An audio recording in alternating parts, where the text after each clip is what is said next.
প্ৰসিদ্ধ সাহিত্যিক সাংবাদিক প্ৰয়াত হোমেন বৰগোহাঁইৰ আজি তৃতীয় মৃত্যুবাৰ্ষিকী।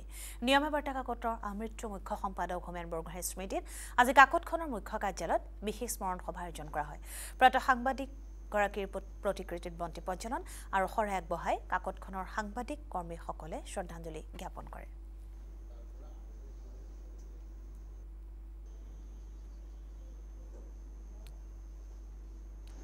তেওঁ মৃত্যু পৰ্যন্ত আমাৰ অনুষ্ঠানৰ সৈতে বা এগৰাকী সতীৰ্থ হিচাপে আমি লগ পোৱাৰ সুবিধা আমি পাইছিলোঁ।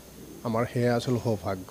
এটা দশক ধৰি নিউজ লাইভৰ কথা বতৰা অনুষ্ঠানৰ জৰিয়তে আমাৰ চেনেলটোক আগবঢ়াই নিয়া বা জনপ্ৰিয় কৰাৰ ক্ষেত্ৰত তেখেতৰ অনন্য ভূমিকা আছিল।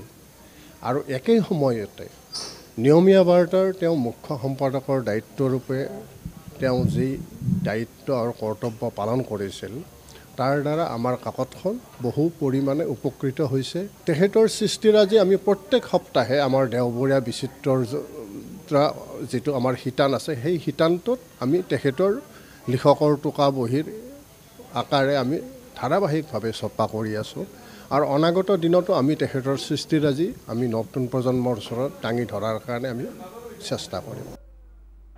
ইফালে ডিব্ৰুগড়ত আয়োজন কৰা হয় হোমেন বৰগোহাঁই স্মাৰক বক্তৃতানুষ্ঠান।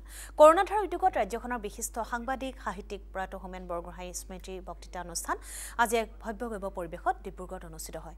এই বক্তৃতানুষ্ঠানত মুখ্য অতিথি হিচাপে উপস্থিত থাকে অসম সাহিত্য সভাৰ প্ৰাক্তন সভাপতি ডক্টৰ নগেন শইকীয়া প্ৰমুখ্যে কেইবাজনো বক্তা।